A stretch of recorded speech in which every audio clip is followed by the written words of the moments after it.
მართლა დეპრესიის ეპიდემიაა? აი ზოგს მუდმივად ეჩვენება, რომ რაღაც ემართება. შეიძლება რომ ადამიანი გადიოდეს სამსახურში, სკოლაში, აბსოლუტურად ყველა პასუხისმგებლობას ასრულებდეს, რაც მათ აკისრია, მაგრამ ის ამას ემოციურ დონეზე ვერ შეიგრძნობს, ცხოვრება ავტოპილოტზე. აკეთებ ყველაფერს მექანიკურად, მაგრამ არ ხარ ბედნიერი. შეიძლება გაუქანო და რაღაც ბოთლი ვესწროები. არანამკურნალებმა დეპრესიამ შეიძლება თუ არა მოგვიყვანოს დემენცია. რა როლი აქვს TikTok-ს, Facebook-ს და Instagram-ს? რაღაც ჩამთვლელ მექანიზმს წარმოადგენს ხოლმე. დეპრესიასაც თუ აქვს გენეტიკური წინასწარ? კი, რა თქმა უნდა. გამოთქმა დრო ყველაფრის მკურნალია, ფსიქიატრიაშიც ასეა. მე ხარ შფოთავდი ამ პოდკასტის, წინ? კი.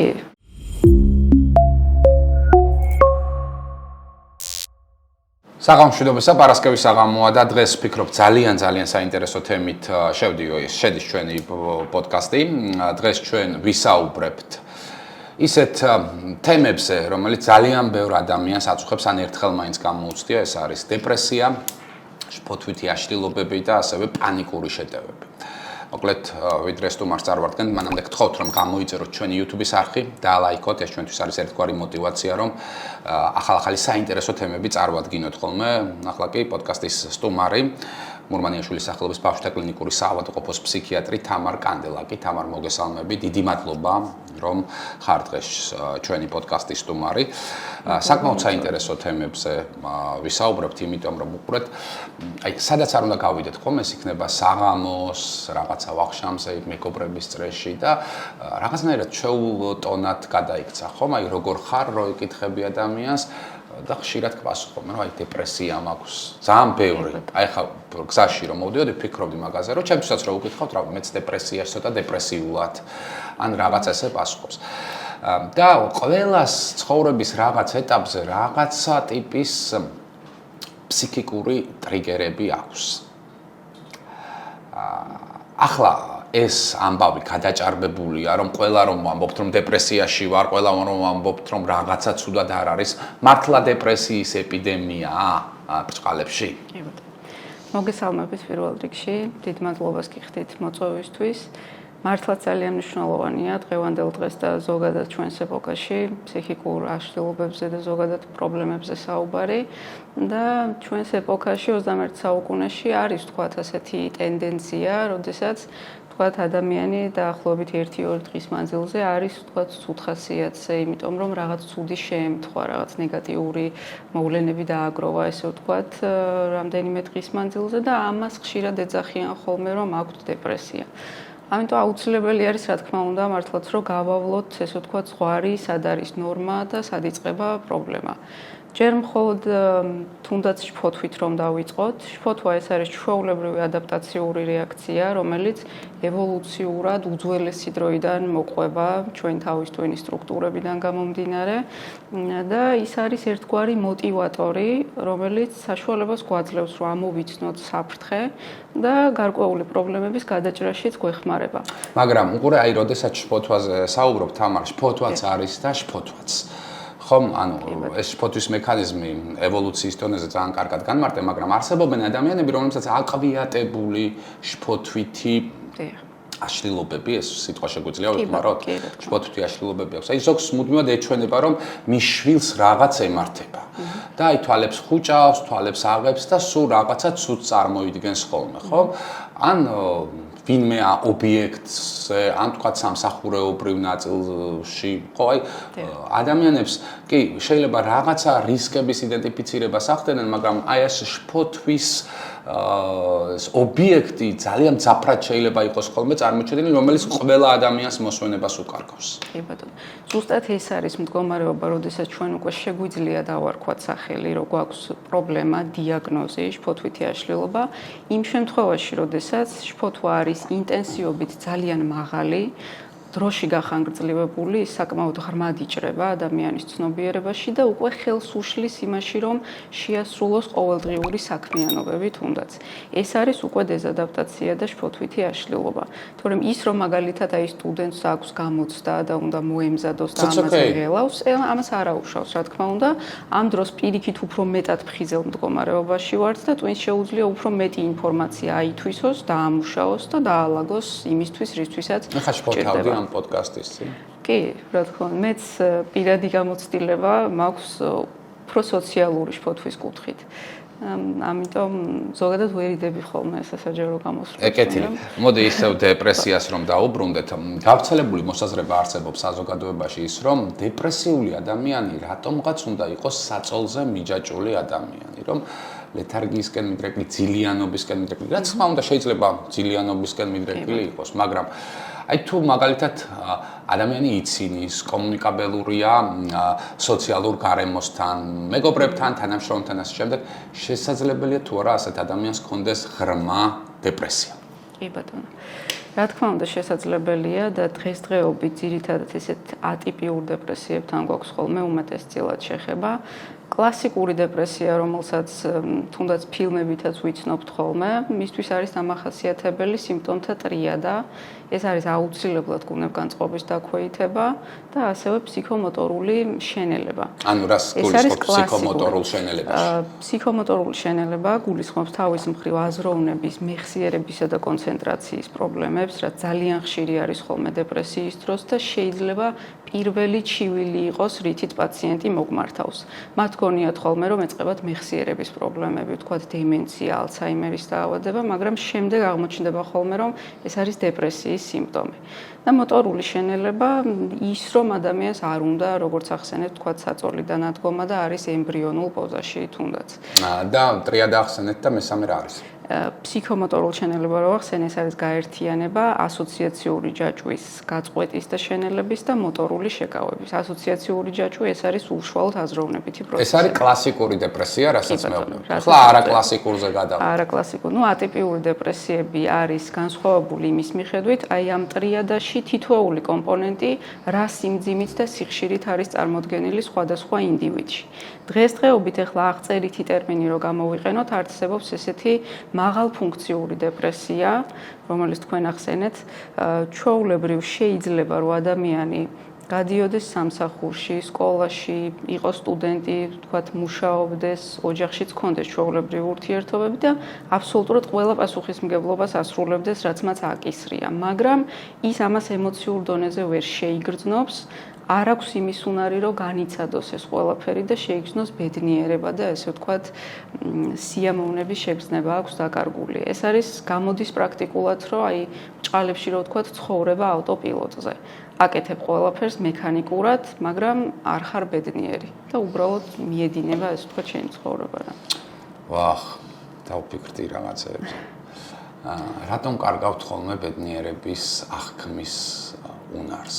აი უყურე ხშირ შემთხვევაში შეიძლება იყოს რომ უცბად რაღაცა გინდა ან გახვიდე და უცბად ბევრი იშოპინგო, მაგრამ მოგაქვს ეს ნადავლი, ასე ვთქვათ, რამაც იმ წუთში მოახდინა შენი რაღაცა ჰორმონების სიჭარბე, რაც არ ბედნიერებს და სახში მოგაქვს და ისევ ისეთი цаრიელი ხარ და აი come on, აი გინდა გეყიდა, გინდა არ გეყიდა, ან თქვათ უცბად რაღაცა მძაფრი შეგრძნება გინდა, იმ შეგრძნებას მიიღებ და მერე ისევ ძალიან цаრიელი ხარ. ძალიან ცოტა ხანი გრძელდება ამ ყველაფრის ეფექტი. აქ ვითვალისწინებთ ხოლმე დეპრესიის ბიოქიმიურ და ანუ ამ ბიოლოგიურ თეორიებს, რაც თავიდანვე არსებობდა, რომელიც უკავშირდება ჩვენი თავის ტვინის რეცეპტორულ სისტემებს. სეროტონინს, დოფამინს, რომელიც არის დაჯილდოების. აი იაფასიანი დოფამინი ესეთი ტერმინიც არსებობს და აი ხო და აი ხანდახან რო ვფიქრდები რომ აი ამ იაფასიანი დოფამინით ყובה რამდენხან შეიძლება ხო და მართლა ავტოპილოტზე გადავედით. ეს არის ჩვენი ესე ვთქვათ მარტივი წახალისება და ამ მდგომარეობაში მყოფი ადამიანები თავდაპირველად აი თავიდანვე ფსიქიატრთან არ მიდიან როგორც ასეთი და ისინი ცდილობენ ხოლმე ესე თავად გამკლავებას და საკუთარი მდგომარეობისგან გაქცევას და ამას აკეთებენ სხვადასხვა გზებით. თუნდაც ესეთი შოპინგები, თუნდაც ტკბილეულისკენ მიდრეკილება. Addiction-ები სხვადასხვა, ხო, მაგალითად სექსუალური დამოკიდებულებები მათ შორის, ხო? რაც არის, ხო, დამოკიდებულება, წამალ დამოკიდებულება შეიძლება იყოს ეს ნიკოტინ დამოკიდებულება, თქვა, ხო? ბევრნაირი დამოკიდებულებით ადამიანები. განსაკუთრებით მოზარდებში გვაქვს ხოლმე ესეთი თვითმკურნალობის საშუალებები, აი ალკოჰოლს რომ მიიღებენ ხოლმე, გარკვეული პერიოდის მანძილზე, ახასიათებს თქვა მოდუნების და ესე თქვა გათიშვის შეგრძნება, რომელიც მოსწონთ, რადგან ტკივილს ავიწყებს, ასე ვთქვათ, მაგრამ ის მერე უწყვეტ ჯაჭვს წარმოქმნის, რომელიც დეპრესიასაც ამძიმებს, იმიტომ რომ დეპრესოგენი არის თვითონ ალკოჰოლი. და რა თქმა უნდა, მე დამოკიდებულებების პრობლემები გამოდის ხოლმე წინ. მოსაწევი, რა თქმა უნდა, ცალსახად ძალიან დიდი პრობლემა არის და ბევრი ფსიქიკური აშლილობის პროვოკატორი შეიძლება დავარქვათ. თუმცა მე ვიცნობ ადამიანებს, რომლებიცაც მარიხუანა აბედნიერებს ასეთ დროს და რაღაცნაირად აი ხო რა სახსენე, ხო იმ მომენტიდან გააქცევის შესაძლებლობას აძლევს. ხო. იწვევს ესე ვთქვათ დეპერსონალიზაცია, დერეალიზაციის შეგრძნებებს, როდესაც აი საკუთარი თავიდან და მდგომარეობიდან გამოდიხარ, მაგრამ ის ეფექტი ახასიათებს, რომ როდესაც ეს ყველაფერი გაივლის და ისევ დაუბრუნდები შენ საკუთარ თავს და ცხოვრებას, მე ყველაფერი ორმაგად ცუდად არის და მე რა თქმა უნდა უნდებათ რომ კიდევ უფრო მეტჯერ ხშირად მოიხმარონ და დიდი დოზებით სამწუხაროდ. კეთილი, იცი რა მინდა გითხრა, რომ ფსიქიკური ჯანმრთელობის ჰიგიენაზე საუბარი ძალიან ბევრი წლის განმავლობაში იყო ძალიან სტიგმატიზირებული. მეტიც აი პოსტსაბჭოთა სივრცეში ოჯახებს ყავდათ პაციენტები, რომლებიც ყავდათ სახლში გამოკეტილი და მათ მალავდნენ. გარდა ამისა, იმ პერიოდში ახლაც ძალიან მძიმე მდგომარეობაა, ვთქვათ, როდესაც ფსიქიატრიულ საავადმყოფოებში, სადაც არ არის, ვთქვათ, საოჯახო ტიპის და კოლექტიურად ცხოვრობენ ადამიანები, ეს არის უმძიმესი რამ და ჩემი შეხედულებით ერთ-ერთი ძალიან დიდი ფუნდამენტური ადამიანის უფლებების დარღვევა. რა შეიცვალა კულტურის თვალსაზრისით და რამდენად აი ფსიქიატრთან რომ მისულიყავი, პირობითად ვამბობ. აი ბოდიშამ ტერმინს ვიხმარ, არ მოყვარს, რომ ეს გიჟია ფსიქიატრთან დადის. ხვდები? ანუ ძალიან ღიად რო ვისაუბროთ. სტიგმატიზირებული იყო საშინლად. ახლა რა შეიცვალა ამ მიმართულებით? ეს ძალიან დიდხნიანი და ძალიან რთული პროცესი იყო, რომელსაც ვერ ვიტყვით სამწუხაროდ, რომ ბოლომდე, ასე ვთქვათ, დასრულდა ეს სტიგმა და აღარ არსებობს. მაინც არის ხოლმე შემთხვევები, აი პრაქტიკაშიც შუახნის ადამიანი, როდესაც მოდის ფსიქიატრთან, ძალიან ხშირად გვაქვს ხოლმე შემთხვევები, რომ ჯერ ერთი თავისი სურვილით არ მოდიან, ვიღაცას მოყავთ და მოდიან ისე, რომ არ ერთვებიან თერაპიულ ურთიერთობაში ფსიქიატრთან. ისინი ფიქრობენ, რომ მე არაფერი არ მჭირს, არაფერი არ მჭირდება და მსგავსი დამოკიდებულებები მაინც არის ხოლმე გავრცელებული. თუმცა ახალ თაობაში უფრო მეტად წამოვიდა ამ ყველაფრის კულტურა. მოდიან, საუბრობენ თავის პრობლემებზეც და მოდიან მომზადებულები, რაც ყველაზე სასიამოვნო არის, აი საკუთარ მდგომარეობებთან დაკავშირებით ძალიან ბევრი ინფორმაცია აქვთ ხოლმე მოძიებული. ზოგჯერ რა თქმა უნდა გადამეტებულიც არის ხოლმე ეს ყველაფერი, მაგრამ ყოველ შემთხვევაში ინტერესი გაიზარდა და მეტად უფრო, ესე ვთქვათ, გაშლილად დავიწყეთ და თავისუფლად ამ პრობლემებზე საუბარი, რადგან ჩვეულებრივი სამედიცინო პრობლემები არის როგორც ფიზიკური ჯანმრთელობის საკითხები და რა თქმა უნდა არ უნდა იყოს ისეთი დამოკიდებულება, რომ რაღაც ვთქვათ საშიშ ადამიანთან და ექიმთან მივდივართ, რომელთანაც არ შეიძლება მისვლა და მკურნალობა. ისე რატო დაინტერესდი ფსიქიატრობით? შენ რა იყო შენი ინსპირაციის წყარო? თავიდანვე ძირითადად უფრო ტვინთან და ადამიანთან დაკავშირებული საკითხები მაინტერესებდა ხოლმე, რასაც ვერაფერს ვერ დაუკავშირებ. ჯერ რო საერთოდ შეხება არ მქონია, მაშინაც კი მქონდა ამ ყველაფრის მიმართ ინტერესი და ვფიქრობდი ფსიქოლოგიაზე, ამ ფსიქიატრიაზე, მაგრამ უფრო მეტად გამიტაცა მაინც ექიმის მიმართულებამ. და რაც უფრო მეტი ხა შეხება ფსიქოლოგები არ გეჩხობნონ ექიმის მიმართულება რო ახსენე, იმიტომ რომ ექიმი ფსიქოლოგი ასეთი ტერმინიც არის და აქვე ჩაგეკითხები ფსიქოლოგი თუ ფსიქიატრი, აი იგივე კომუნიკაციურ სამუშაოებს, იგივე მეთოდოლოგიას ასრულებს ფსიქიატრი, როდესაც მასთან პაციენტი მიდის თუ შენი დანიშნულება მიიღე აბი და ასე შემდეგ. არ მიყვარს ნამდვილად, როდესაც ესე აღიქვამენ ხოლმე თითქოს, რადგანაც ექიმი არის ფსიქიატრი, მხოლოდ და მხოლოდ მედიკამენტი უნდა დანიშნოს და პაციენტი გაუშვას კაბინეტიდან. ჩემი პირადი დამოკიდებულება არის ის, რომ როდესაც ადამიანი ჩემთან მოდის, რა თქმა უნდა წინასწარ შფოთავს, იმიტომ რომ არ იცის რა ელოდება ფსიქიატრთან, იქ უნდა ილაპარაკოს თავის ძალიან მტკივნეულ თემებზე, ტრავმებზე.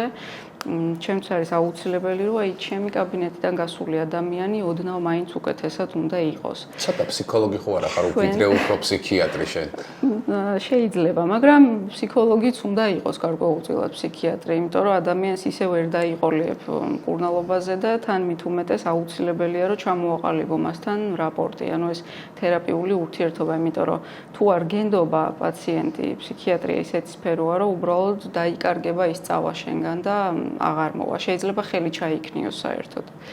რადგან ჩვენ ვაკეთებთ ფსიქიატრები, ეს არის რაციონალური ფსიქოთერაპია, რა თქმა უნდა, ახლა კოგნიტურ-ბიჰევიორულ თერაპიას და მსგავს რაღაცებს ჩვენ ვერ არიან ფსიქიატრები, რომლებიც ატარებენ ამ თერაპიებსაც, მაგრამ ძალიან ცოტა საქართველოში. რაციონალური ფსიქოთერაპია, რაც მნიშვნელოვანია, ფსიქოგანათლებას ვაწვდით ამ ადამიანებს და სრულ ინფორმაციას თავისი მდგომარეობის შესახებ. ვასწავლით, რომ რატომ არ უნდა ეშინოდეს, რომ შესაძლებელია ყველაფერი გამოვასწოროთ სწორი მიდგომით. ამიტომ გარკვეულწილად ის რასაც ვერ ასწორებ, მოცემულობა, მაგალითად ადამიანს მოუკვდა ახლობელი ადამიანი და ამის გამო არის ღრმა დეპრესიაში. ან ადამიანს აქვს უდიდესი ეგზისტენციალური კრიზისი, ვთქვათ, რაღაცა ჯანმრთელობის მდგომარეობის გამო და აქვს განუკურნებელი სცენი. აი, როგორ მუშაობ ასეთ დროს, იმიტომ რომ უყურე რა არის ყველაზე დებილური ბოდიში ამ სიტყვაზე შეკითხვა არის დამშვიდება არის ნუ ნერვიულობ. აი ეს ნუ ნერვიულობ, ვიღაცამ რომ მითხას ნუ ნერვიულობ, რაღაცაზე შეიძლება გაუქანო და რაღაც ბოთლი ვესროლო, ხები? კი, მესმის. ხო, არის შემთხვევები, ისეთი მოვლენები, როდესაც თქვა გარდაეცვალა ადამიანს საყვარელი ადამიანი და იწყება ისეთი პროცესი, რომელსაც ქვია გლოვა, ხო? გლოვა არ უნდა იყოს გაიგივებული დეპრესიასთან, ან კლინიკურ დეპრესიასთან. ეს არის ჩვეულებრივი პროცესი, როდესაც ადამიანი უნდა შეეგუოს მოცემულ მდგომარეობას, რა მოხდა და როგორი იქნება ამ შემთხვევაში მომავალი. და მან უნდა გაიაროს ეს გარკვეული ეტაპები და ორგანიზმს და ჩვენს გონებას აქვს უნარი იმ ყველაფრის, რომ ნელ-ნელა მოახდინოს ადაპტაცია. ანუ პრცნობილი გამოთქმა, დრო ყველაფრის მკურნალია, ფსიქიატრიაშიც ასეა? ხო, ყველაფრის შეიძლება არა, მაგრამ გარკვეულწილად მსუბუქდება გარკვეული მდგომარეობები. როდესაც ორგანიზმი შეეგუება ჯერ ყველაფერს, რაღაც სტრესს, შოკულ მდგომარეობას გაივლის, მერე ჩაირთვება გარკვეული ადაპტაციური პროცესები. რა თქმა უნდა, ეს არის დროში გახანგრძლივებული, მაგრამ გაივლის, ასე ვთქვათ. აი ყურე, მოდი, რადგანაც ესე ღიად ვსაუბრობ, ჩემი ცხოვრების ერთ-ერთი მთავარი შიში არის სიკვდილი. ძალიან მეშინია სიკვდილის, აი რომ მოვკვდე, მართლა მოვკვდები მგონია რა. ამიტომ ხო, აი ეს ძალიან ხშირად ვფიქრობ ხოლმე ამაზე და ძალიან მაშინებს. აი ასეთ დროს რა რჩევას აძლევ ხოლმე ადამიანებს, რომ ვთქვათ, რომლებსაც აკვიატებული აქვთ ეს რაღაც, სიკვდილის შიში. მსგავსი მდგომარეობა და აკვიატება, თუნდაც რასაც ვეძახით, თუ არ არის ისეთი, რომელიც ყოველდღიურად გიშლის ადამიანს ხელს, რომ ფუნქციონირება ნორმალური მოახდინო გარემოში, შეასრულო გარკვეული პასუხისმგებლობები და 24 საათის მანძილზე არ ტრიალებს თავში ეს ფიქრები, ამ შემთხვევაში ფსიქიატრი არ დანიშნავს, ასე ვთქვათ, მკურნალობას და მედიკამენტოზური მკურნალობით ამ ყველაფერში არ ჩაერევა. აი, აქვე მინდა, აი ფსიქბილთან ადაპტირებას ახდენს ადამიანი, აი შენ როდესაც გლოვაზე საუბრობდი, თქვი რომ ეტაპები უნდა გაიაროსო, ხო? და აი სიკვდილთან ადაპტირება, სიკვდილი ხო, აი ხარ დაუფლე მოვიფიქრეთ, ყველაზე დიდი შიშია მას შემდეგ რაც ადამიანი დაიბადა, იმიტომ რომ კვდები და მიდიხარ შეუცნობელ აბსოლუტურად ხუჭავ თვალებს და მზეს ვეღარ დაინახავ. აი სიკვდილთან ადაპტირდება ადამიანის გონება, ფსიქიკა, ანუ ეგუება სიკვდილს ადამიანი მოსალოდნელად. ეგუება რა თქმა უნდა, მაგრამ რთული მოვლენა არის, როგორც თქვით, ესეც უკვე უკავშირდება შფოთვითი აშლილობის სიმპტომატიკას და გაურკვევლის მიმართ შფოთვას. იმიტომ რომ ადამიანი მიჩვეული არის იმას და უნდა ყოველ შემთხვევაში ის, რომ იცოდეს ყოველთვის კონკრეტულად რა ხდება, რისთვის ხდება და რატომ. ამ შემთხვევაში, როდესაც ეს არასწორი დისფუნქციური აზრები უფრო მეტი არის, ვიდრე რაღაც ყოველდღიური ცხოვრებით ტკბობა თუნდაც, ამ შემთხვევაში ჩვენ ვნიშნავთ და ვამისამართებთ ფსიქოთერაპიაზე.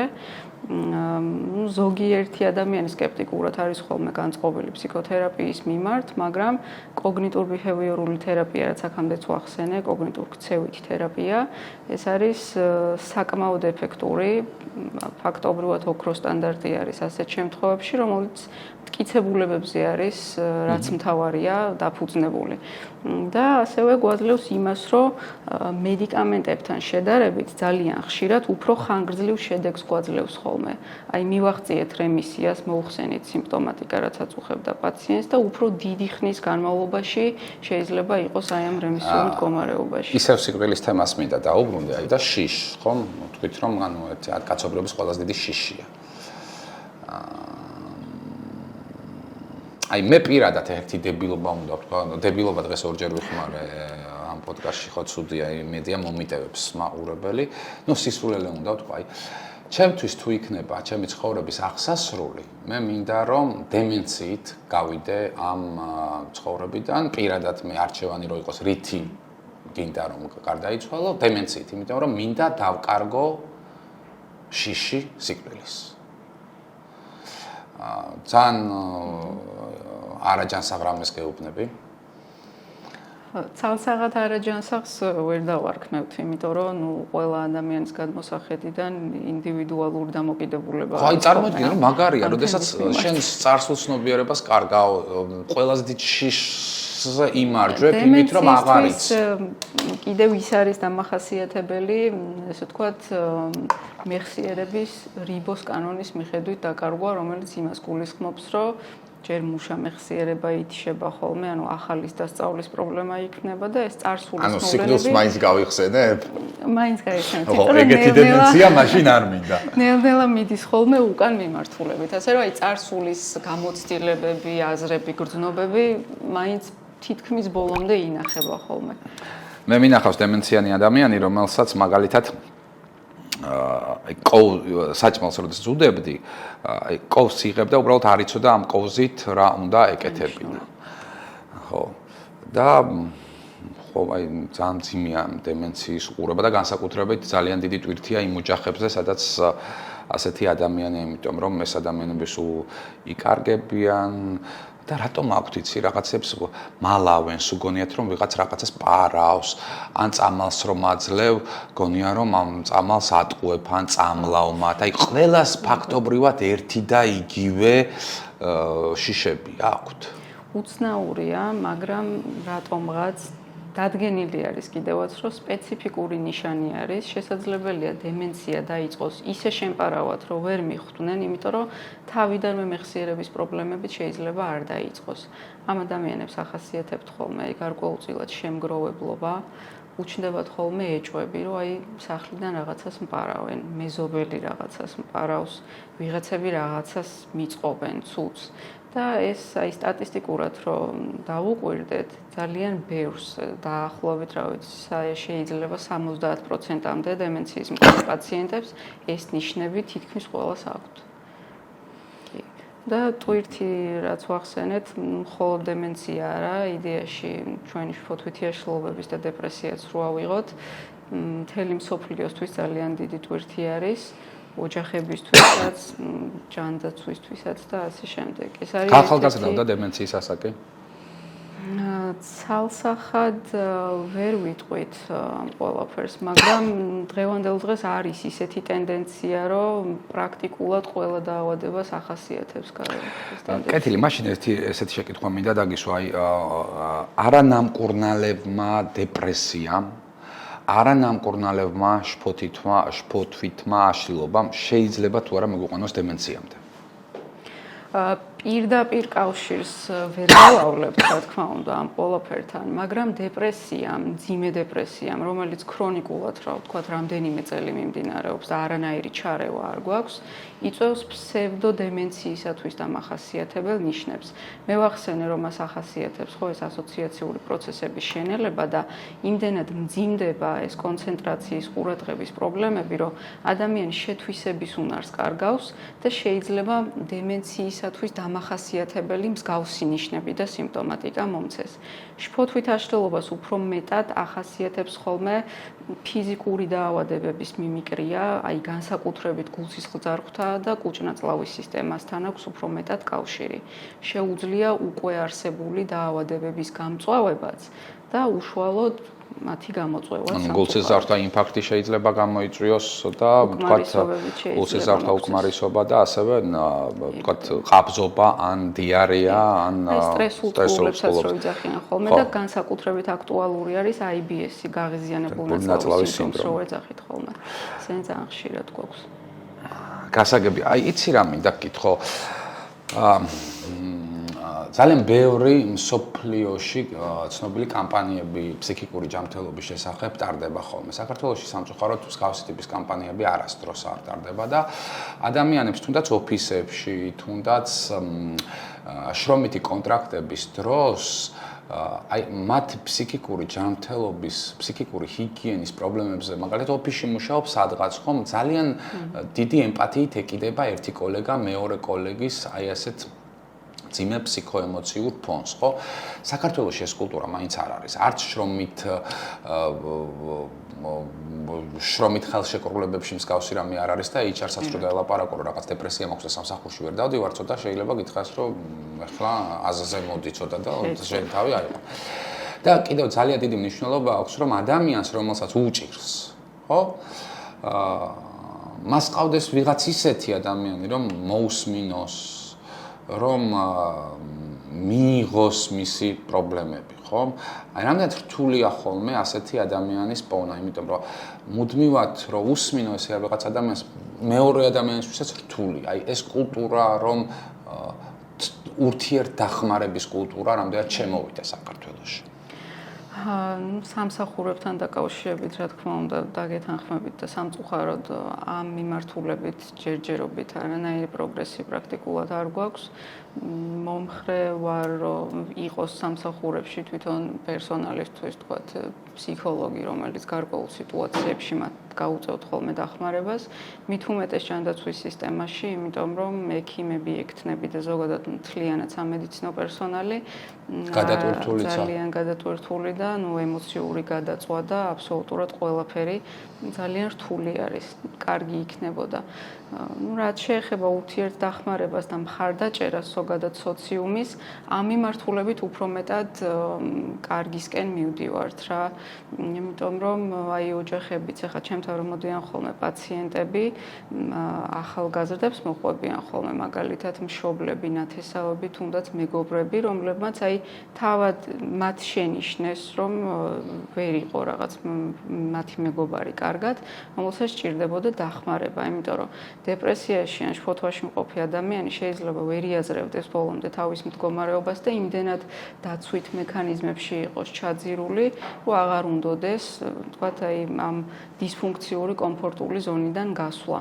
ამიტომ არის ხოლმე შემთხვევები, რომ აი ზოგჯერ იძულებით რაღაცა თხოვნით მოყავთ ხოლმე ფსიქიატრთან და ეხმარებიან. რა თქმა უნდა, მუდმივად ისინი ყველაფერზე ვერ მოусმენენ და ისეთ დახმარებას ვერ გაუწევენ, პროფესიულ დახმარებას გულისხმობ, რომელიც ექიმმა უნდა გაუწიოს. თუმცა მანამდე რაც აუცილებელი არის, ამის რესურსები, ასე ვთქვათ, იზრდება უფრო მეტად. კეთილი, აი კიდევ ერთი ასეთი მოარული ამბავია, რომ ფსიქიატრიული დაავადებების გამწვავების ფაზები არის წელიწადის დროებთან დაკავშირებული, ეს არის გაზაფხულზე და შემოდგომაზე, მითია თუ რეალობას? რეალურად არსებობს მდგომარეობები, თუნდაც დეპრესიასთან დაკავშირებული მდგომარეობები, რომლებსაც ვეძახით სეზონურ afektur აშლილობებს. იგი არის ხოლმე შემთხვევები აი გვიან შემოდგომაზე, როდესაც თქვათ დღე ციკლებს რაღაცა მზე არ ანათებს ისე როგორც ანათებდა, მსგავს შემთხვევებში არის ხოლმე ადამიანებში ამ გუნებგანწყობის დაქვეითება, მოტივაციის დაქვეითება, უენერგიობა, ძილის პრობლემები, რომელიც წააგავს დეპრესიას, მაგრამ შეიძლება იყოს უფრო სუბდეპრესიული გამოხატულება, რომელიც არ გადადის უფრო მძიმე მდგომარეობაში. და აქვს რაღაცნაირად ისეთი სეზონურობა ახასიათებს ამ მიმართულებით, როგორც ამბობთ. გამოდის, კი, გამოდის. კეთილი, მოდი მკურნალობის ნაწილზე გადავიდეთ. მკურნალობის ნაწილი რამდენ ხანს გრძელდება ხოლმე და სულ მთელი ცხოვრების განმავლობაში უნდა სვას თუ არა მედიკამენტი და თუ ახასიათებს დეპრესიული რეციდივის კომპონენტი თუ გვაქვს ან შფოთვითი აშლილობის ან თქვათ. ძალიან კარგი კითხვა არის, იმიტომ რომ თავად პაციენტებსაც უმრავლესობას აქვს ხოლმე ეს კითხვა, რომ არ მინდა წამლის დალევა, იმიტომ რომ მე მთელი ცხოვრება უნდა დავლიო და ეს იდეაში ასე არ არის. შფოთვითი აშლილობები და დეპრესიაც ექვემდებარება მართვასაც და მკურნალობასაც აბსოლუტურად. მოწოდებული გვაქვს გაიდლაინებით ის, რომ როდესაც დავიწყებთ მკურნალობას და მოვხსნით სიმპტომებს სრულად, ანუ მივაღწევთ რემისიას და ადამიანი კარგად არის, უნდა გაგრძელდეს მინიმუმ 6 სადღაც 8 თვე მაინც მკურნალობა. მას შემდეგ რაც სიმპტომები მოიხსნება. კარგად არის, ყველაფერი მოხსენით, მაგრამ უნდა გაგრძელდეს, ამას ვეძახით დამჭერ შემანარჩუნებელ მკურნალობას. სიმპტომები მარტივად ემორჩილება მედიკამენტებს, მაგრამ თვითონ ტვინის ნეიროპლასტიურობის და ახალი ადაპტაციური მდგომარეობის ჩამოყალიბება ჩვენს თავის ტვინში და რეცეპტორულ სისტემაში მოითხოვს გარკვეულ დროს. იმიტომ რომ აი თუნდაც დეპრესიული პაციენტის შემთხვევაში პირობითად ის 2 წლის მანძილზე იყო ცუდად. ამ 2 წლის მანძილზე ორგანიზმი გადადის სხვანაირ პათოლოგიურ ადაპტაციურ მდგომარეობაში და როდესაც ის კარგად გახდება, ეს რეცეპტორული სისტემა ჯერ ვერ ერგება იმ ახალ კარგ მდგომარეობას, ასე ვთქვათ. ახლა ერთი შეკითხვა მინდა დაგესვა, აი დეპრესიით кайფი შესაძლებელია, აი მაგალითად აი ეგუები ამ მდგომარეობას და სულ ხარ, მაგრამ უცბად გახდი კარგად და აღარ მოგწონს ეს კარგად ყოფნა და ისევ დეპრესია გინდა. ხო, არ ვიცი რამდენად. ანუ მქონია ეგეთი კლინიკური შემთხვევა, მაგალითად აი ხო, აი კარგად ხარ და რაღაც უცხოა ეს კარგად ყოფნა შენთვის, იმიტომ რომ მაგალითად წინ 2-3 წელი იყავი ძალიან მძიმე ფსიქოემოციური მდგომარეობაში. პრაქტიკაში რომ გითხრათ, უფრო მეტად შფოთვით აშლილობაში მქონია ესეთი შემთხვევა და რატომ? აქ გვაქვს ხოლმე ერთი ტერმინი, რომელსაც ვეძახით პირველად და მეორეულ სარგებელს, გამორჩენას, ესე ვთქვათ. აი მაგალითი რო ავიღოთ პანიკური აშლილობის, პანიკური შეტევების მქონე ადამიანი აღარ გადის სახლიდან, იმიტომ რომ რაღაც უსაფრთხო სივრცე მოიწყო სახლში და თავს არიდებს ისეთ მდგომარეობებს, რომლებმაც შეიძლება რომ პანიკური შეტევა გამოიწვიოს. პირველადი სარგებელი არის ის, რომ შფოთვა შეამცირა ამ ადამიანმა, რომ აი იცის მე უსაფრთხოდ ვარ სახლში და ყველაფერი კარგად არის. მერე მოდის მეორეული სარგებელი ის, რომ თუნდაც აი ვთქვათ ოჯახის წევრები იღებენ უფრო მეტ პასუხისმგებლობას და მეტ ყურადღებას იჩენენ ამ ადამიანის მიმართ. თვითონ პაციენტს აკლდება პასუხისმგებლობები, აი მაგალითად სტუდენტი იღებს აკადემიურს.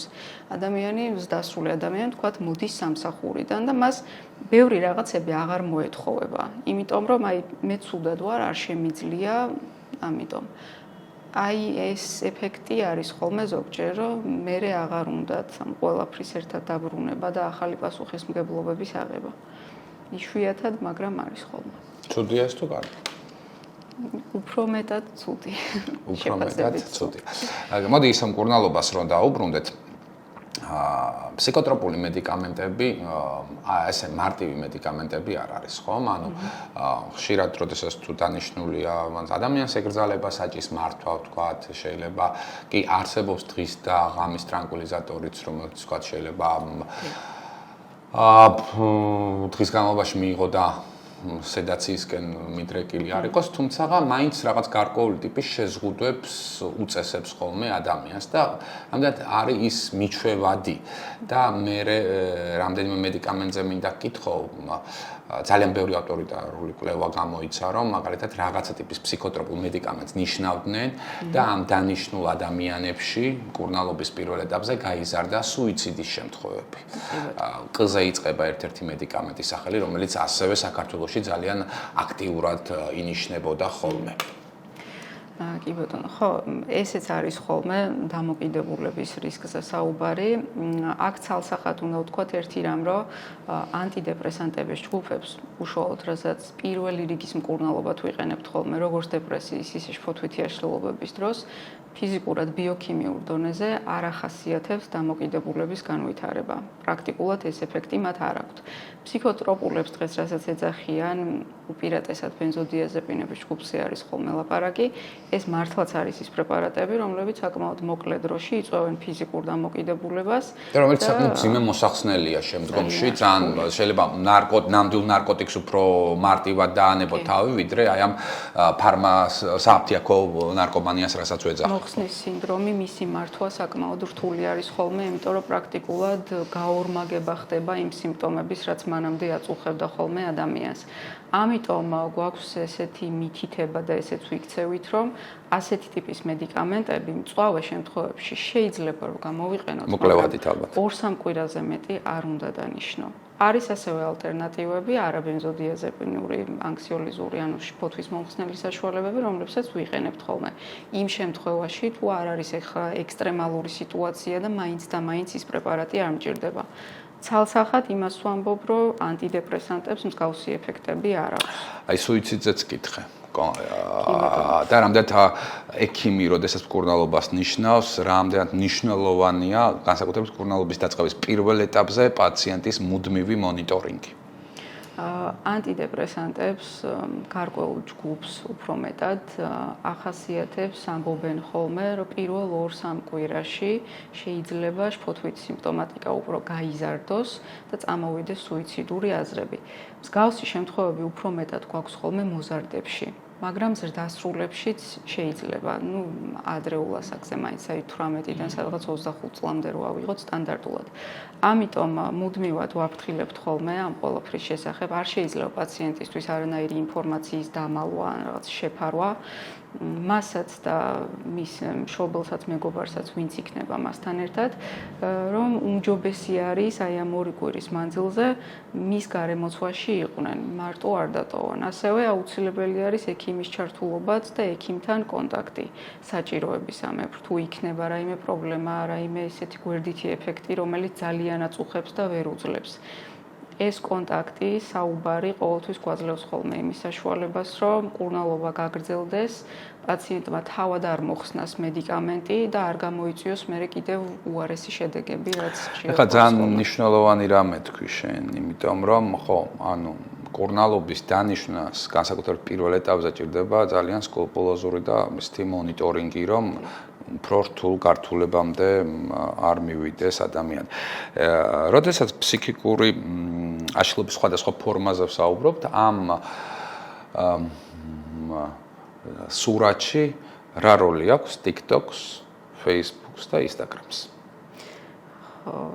დღევანდელ საუკუნეში ძალიან დიდ გავლენას ახდენს განსაკუთრებით ახალგაზრდებზე და ესე ვთქვათ, შეიძლება ითქვას, რომ ტრიგერიც არის ხოლმე, ანუ ეწინაპირობას რაღაც ჩამრთვალ მექანიზმს წარმოადგენს ხოლმე, ესეთი დაავადებების განვითარებისკენ, იმიტომ რომ აი ამ მოკლე ვიდეოებში, რაღაც ერთწუთიან ვიდეოებში, რომელსაც უყურებენ ხოლმე, იქ არის ჩატეული, ვთქვათ, ადამიანის მიერ გადაღებული, ვთქვათ, მისი რაღაცა ბედნიერი დღე ან რაღაცა კონკრეტული მომენტი. და როდესაც ამას უყურებს მოწყვლადი გონების მქონე ადამიანი, უფრო მეტად მოზარდი, ის განიცდის, რომ მისი ცხოვრება ასეთი არ არის. ის არ არის ბედნიერი. და ამიტომ ჩნდება ხოლმე მერე ძალიან დიდი პრობლემები. ხდებიან ამ ყველაფერზე დამოკიდებულიც და საკუთარი ცხოვრებით უფრო მეტად უკმაყოფილო ხდებიან, როდესაც ხედავენ აი ამ ყველაფერს. ვარდისფერი სათვალეებით. თან ეს სოციალური ქსელები ძალიან ტოქსიკურია და ძალიან ტოქსიკურია, რომ ხანდახან მართლა გინდა რომ დაისვენო. დეპრესიაზე და გენეტიკურ წინასწარ განწყობაზე მინდა ვკითხო. თუ ადამიანს აქვს მის წინაპრებს ასევე დეპრესიული განწყობები ჰქონდათ, რამდენად გენეტიკა მუშაობს ამ მიმართულებით. იმიტომ რომ ამას რატო გეკითხები, იცი? აი არსებობს ესეთი დიაგნოზი ხომ შიზოფრენია და აი საბჭოთა პერიოდის განმავლობაშიც კი და ალბათ ახლაც ძალიან ბევრია თუ მაგალითად გოგონას ყავდა ძმა რომელსაც დიაგნოზირება ჰქონდა შიზოფრენია ხო ან ბიჭს ყავდა ძმა ან და არასასურველ სასიძოთ ან სარძლოთ ითვლებოდა ხოლმე, იმიტომ რომ ეს ძალიან სტიგმატიზირებული რამე იყო და დეპრესიასაც თუ აქვს გენეტიკური წინასწარმეტყველება. კი, რა თქმა უნდა, დღევანდელ დღეს გვაქვს ბიოფსიქოსოციალური მიდგომა ყველა დაავადების დააშლილობის მხრივ და ვითვალისწინებთ გენეტიკურ კომპონენტსაც. ყველა აშლილობას არა, მაგრამ შფოთვით და დეპრესიულ აშლილობებს ახასიათებს გარკვეული პროცენტულობით, ესე ვთქვათ, დამემკვიდრება. განსაკუთრებით აი ჰომოზიგოტურ, ანუ იდენტურ ტყუპებში. მაგრამ ვერ ვიტყვით იმას, რომ აი გენეტიკაში ვთქვათ, დედას ან ბაბუას, ბიძას ვიღაცას თუ ქონდა დეპრესია, შემდეგ აუცილებლად მის შვილსაც ექნება. აქ არის გასათვალისწინებელი სოციუმი და გარემო ფაქტორები.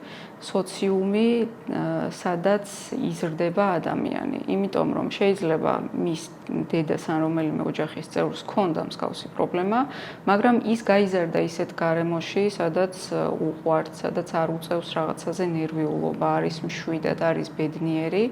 თუ ეს გარკვეული, ასე ვთქვათ, ფაქტორები, ცუდი ფაქტორები რამდენიმე ერთად არ შეიკრიბება და არ იმოქმედებს ადამიანზე, ვერ ვიტყვით, რომ აი 100%-ით, რადგანაც არის გენეტიკური პრედისპოზიცია, ამ ადამიანს აუცილებლად ექნება ფსიქიკური აშლილობა. რასაც ვერ ვიტყვით შიზოფრენიაზე მაგალითად. შიზოფრენიას აქვს შედარებით უფრო მაღალი, სადღაც 60%-მდე გენეტიკური წინასწარმეტყველება. კი, ასევე ბიპოლარულ აშლილობასაც. ხო, საკმაოდ რთული და საინტერესო თემა. აი პანიკური შეტევები, აი ერთ პანიკური შეტევები ვისაც აქვს და ეს ძალიან ბევრს აქვს ახლა, ხო?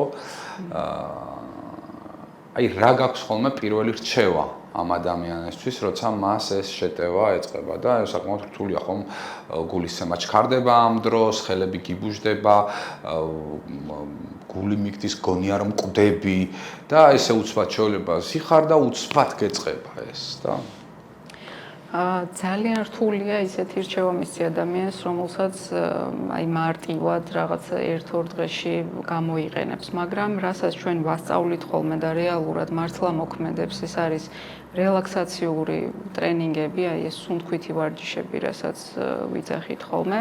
რატომ? იმიტომ რომ პანიკურ შეტევის დროს სუნთქვის სიხშირე ხო იმატებს, მაგრამ ეს სუნთქვა არის ზედაპირული, ძალიან გახშირებული, რის გამოც ნახშირორჟანგის რაოდენობა მცირდება ორგანიზმში, შემდეგ იწვევს ეს ყველაფერი თავის ტვინის სისხლძარღვების კონსტრიქციას და არ მიეწოდება ტვინის საკმარისი რაოდენობით ჟანგბადი.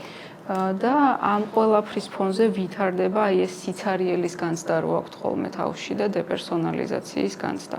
ამიტომ, როდესაც ადამიანი მშვიდად და ღრმად სუნთქავს თუ ამ ყველაფერს მოახერხებს, ეს თავისთავად რამდენიმე სიმპტომს პანიკურ შეტევასთან დაკავშირებით მოხსნის. როგორია ეს? და ღრმად ჩასუნთქვა და ნაწილობრივი ამოსუნთქვა თუ ესეთი სახელი ქვია მაგალითად 4-7-11. ესეთი ტექნიკა არის, როდესაც ხდება 4 ჩასუნთქვა, 7 წამის მანძილზე ამოსუნთქვა და ეს უნდა გაიმეოროთ 11 ჯერ. ამ რთულია მაინც პანიკური შეტევის დროს ამ ყველაფრის გაკეთება, მაგრამ მაინც რაღაცები მოახერხებენ ალბათ. ეფექტს რო დაინახავს ადამიანი, მერე რა თქმა უნდა მიყვება. ერთი ასეთი რაღაც მინდა კითხო. აი, მაგალითად ეს ფურცელი რომ გავყოთ ესე ორ-ტოლ ნაწილად, ხო? და შენი ფსიქოემოციური ფონიდან გამომდინარე, აი რომ კითხონ, რომ როგორ გრძნობ თავს, აი აქეთ რომ იყოს ცა და აქეთ რომ იყოს მიწა და აი თუ ხარ აი ქვემოთ. ხვდები რას ვამბობ? აი აქ. აი აქ ასვლამდე დიდი მანძილია საკმაოდ აი რთულია ასასვლელად ფსიქოემოციურად რომ უბრალოდ მიწიდან ამოხვიდე და მზეს შეხედო. აი ძალიან ისეთი ცოტა ბელეტრისტიკული შეკითხვა, მაგრამ ხანდახან არის ხოლმე ეგეთი მდგომარეობები ცხოვრებაში, რომ უბრალოდ ხო გადაფარებული გქოს ყველაფერი და ძალიან ღრმად ხარ და ვერ ამოდიხარ, ვერ ყვინთავ, ხო? ხო ამოყვინთა ალბათ უფრო გავს. კი ბატონო.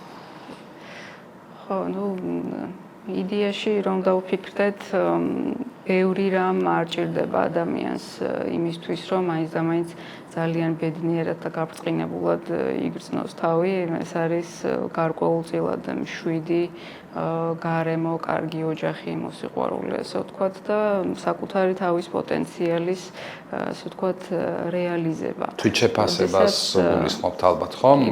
იმიტომ დეპრესიის დროს თვითშეფასებაც კნინდება ძალიან მნიშვნელოვნად. საკუთარი ადგილის დამკვიდრების საშუალება, როდესაც აქვს ადამიანს და ის არის დარწმუნებული იმაში, რომ შემდგარია და აკეთებს იმას, რასაც უნდა რომ აკეთებდეს, ის მიწაზე და ფსკერზე ნამდვილად არ იქნება. თუ მაინც ესეთ მდგომარეობაში აქვს ასეთი განცდები, მაშინ რა თქმა უნდა პრობლემასთან გვაქვს საქმე, რომელსაც აუცილებლად მოგვარება და მკურნალობა სჭირდება მსგავსად. მოკლედ, ძალიან საინტერესო იყო ჩემი აზრით შენთან საუბარი, მე დღეს გაგიცანი და ძალიან მიხარია თქვენაირი ხან შენობით გელაპარაკები, ხან შენობით. შენობით ჯობია. ხო, ძალიან მიხარია შენაირი პროფესიონალი ადამიანის გაცნობა. და მე ფიქრობ კიდევ ერთი პოდკასტი ერთხელ კიდევ შევხვდეთ და კიდევ ერთი პოდკასტი ჩავწეროთ, იმიტომ რომ თემა მართლაც ამოუწურავია და ფსიქიკური ჯანმრთელობის ჰიგიენა არის უმნიშვნელოვანესი რამ, იმიტომ რომ შეიძლება პირობითად ვამბობ, გულის ისჩემიურმა დაავადებამ ისე ვერ დაგაზიანოს თუ სტენტირებას გაიკეთებ. ან ნებისმიერმა სხვა ორგანულმა პათოლოგიამ, როგორც ფსიქიკურმა ჯანმრთელობამ დააზიანოს ადამიანი და თვითონ საზოგადოებაში უნდა გაჩნდეს მეტი ემპათია მიმაჩნია და მეტი ცნობიერება უნდა ამაღლდეს ფსიქიკური ჯანმრთელობის პრობლემებთან დაკავშირებით. ეს არის ძალიან მნიშვნელოვანი და ერთმნიშვნელოვნად ამაში სახელმწიფოს როლიც ძალიან დიდი უნდა იყოს, რომ ცხოვრებაში რაღაც ეტაპზე აი რომ გადავთვალოთ ყოველ მეოთხე ადამიანს შეიძლება ხომ გამოუვლიდეს ძალიან მძიმე ფსიქიკური ჯანმრთელობის რაღაცა ტიპის პრობლემა და ხვალ ვის რა ელოდება არავინ არ იცის. მადლობა რომ იყავი ამ პოდკასტის სტუმარი. მე მინდა გთხოვოთ კიდევ ერთხელ რომ გამოიწეროთ ჩვენი YouTube-ის არხი, დაგვალაიქოთ და ბევრ საინტერესო პოდკასტს შემოგთავაზებთ ხოლმე. თამარ კანდელაკი, ექიმი, ფსიქიატრი იყო დღეს ჩვენი პოდკასტის სტუმარი. მადლობა და გემშვიდობებით ერთი კვირით.